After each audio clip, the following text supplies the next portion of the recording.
This is the Postpartum Guide to Safer Movement After Birth, a presentation that was created by me, Taylor Wolfe. I am an occupational therapy student completing my doctorate at St. Catherine University.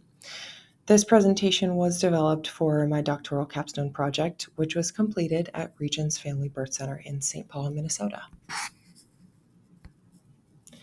For my project, I created different educational materials, which you can see here. So these were in print format, and now I am creating different presentations and audio, video formats to accompany these. So if you would like to follow along with the printed material, you can scan the QR code on this slide to follow along. So let's first talk about why safer movement matters. Your body is recovering from a major physical change, and repetitive tasks or activities that you do every day can lead to strain and injury. So we really want to prioritize moving in a way that is safe for these everyday tasks that we have to do, and really train our bodies to move in a way that supports our recovery. And then you're also adjusting to a new normal. So, the idea from these educational materials and this presentation is that you need to feel confident in your abilities. So, I want to provide just a basic overview of safer movement to support you as you recover in this time. Now, we're going to talk about the different delivery methods. So, we'll talk about cesarean delivery and vaginal delivery and what both of those mean for your recovery. Let's start with talking about cesarean delivery. Going into healing, after your baby's birth, you now have an incision to take care of. So this means that you need to be careful of your movements during the first 6 weeks you are home.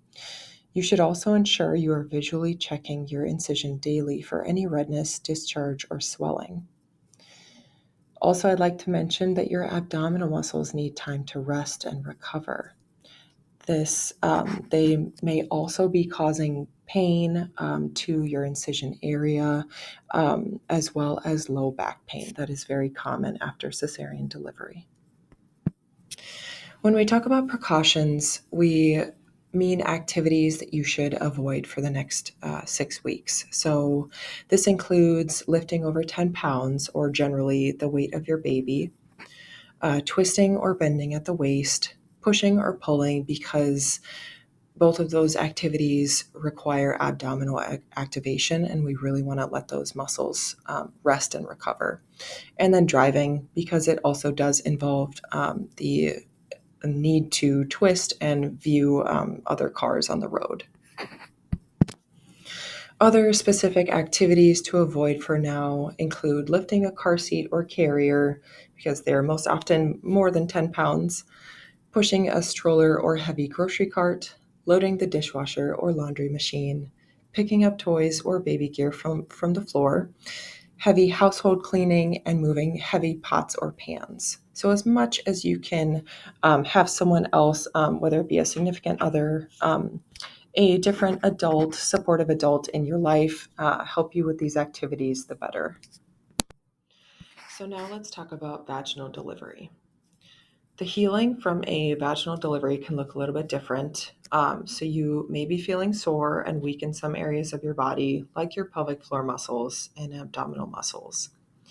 Certain nerve injuries can happen from the labor and delivery process.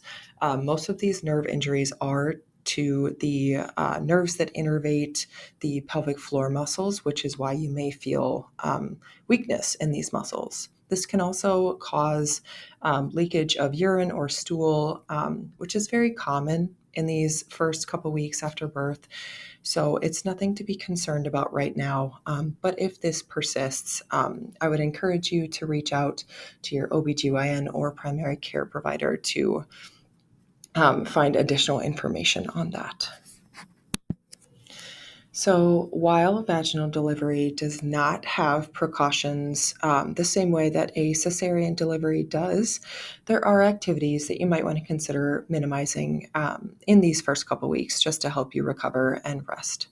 So things like bending or squatting down to pick up a toy, carrying heavy loads like laundry, grocery bags, or a car seat, and the frequency or how many times you go up and down the stairs, just because it can be really tiring and fatiguing. Now we're going to talk about a tool called the Rate of Perceived Exertion, or RPE tool. So this is a scale that is used to subjectively assess the intensity of physical activity.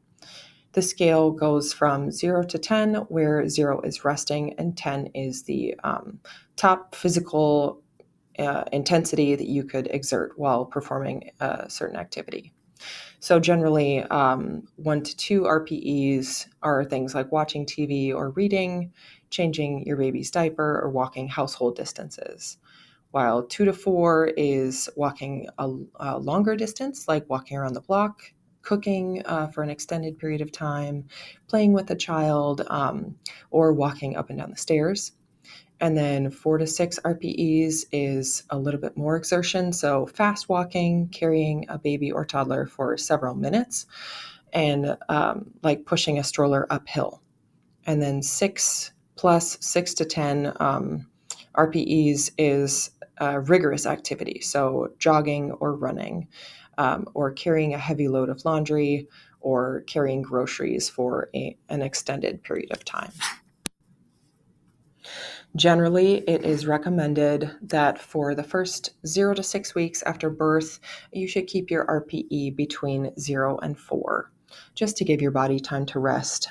This is a subjective scale, so it is up to you. It's kind of a way that you can reflect on how intense the activity feels and then assess if it's too much.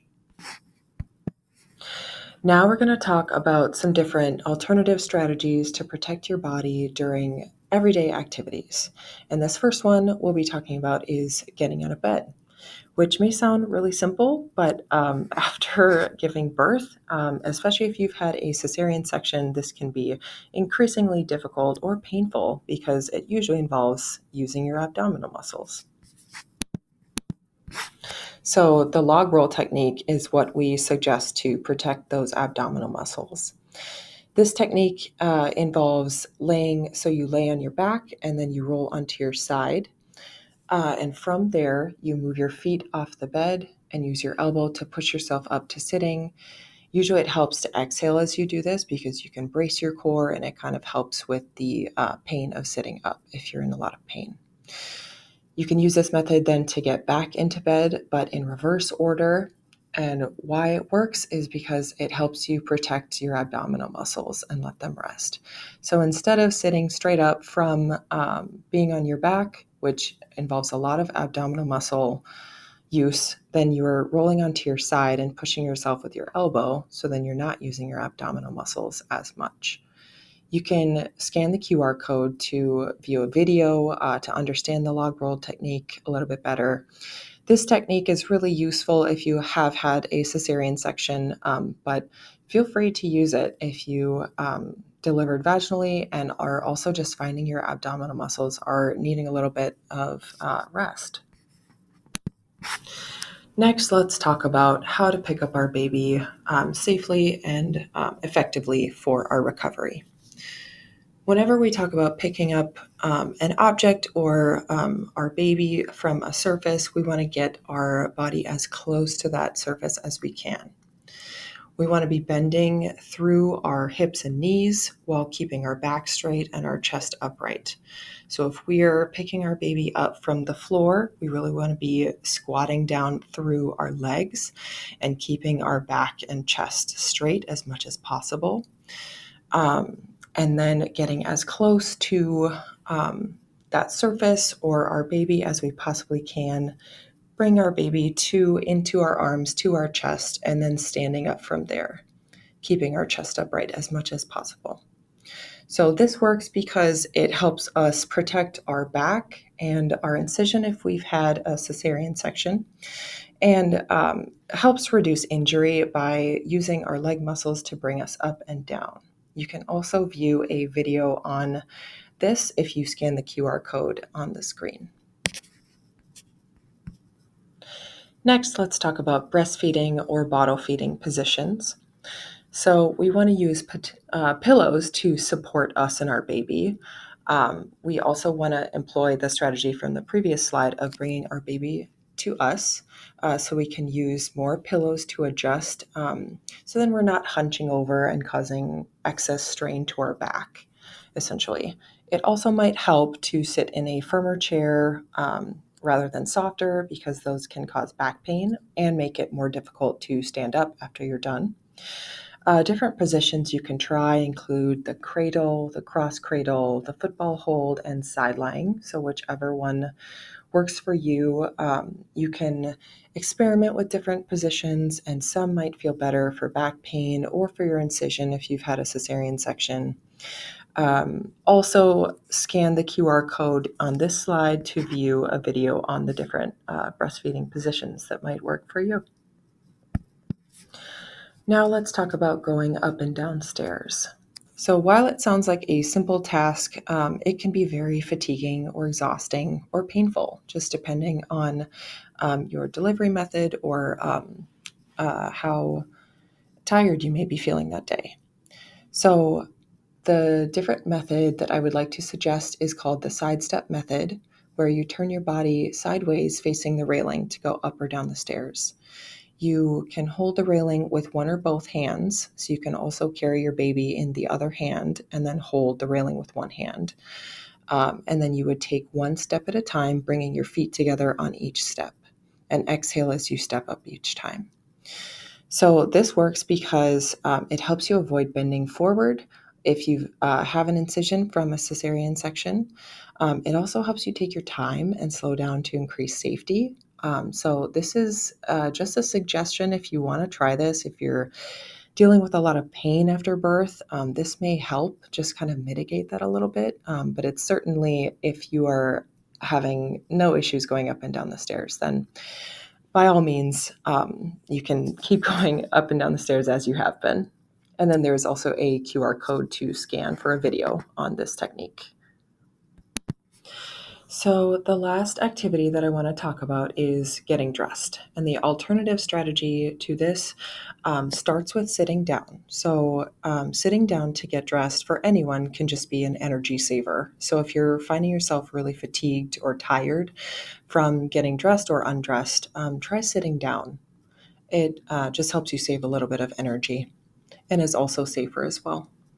So the alternative strategy here is called the figure four technique. So you start by sitting on a chair or at the edge of your bed. So then you would bring one foot up over your opposite knee to create a figure four, essentially. So then you would thread your pants on that one leg, and then you would switch your legs. So you'd put the other foot on top of the other opposite knee, and then put that foot through the other pant leg. And then so you've got your pants up to your knees, and then you can stand up to pull your pants all the way up. So this is really suggested for if you have had a cesarean section and you're protecting your incision, because you don't have to bend over to get your pants on, which is a real benefit to protecting your incision and also letting your abdominal muscles rest. Thank you so much for viewing this presentation. I really hope that this was helpful and just gave you a couple different ideas to try so you can help your body recover as best as you can. This QR code links to the references used for this presentation. And thank you again so much.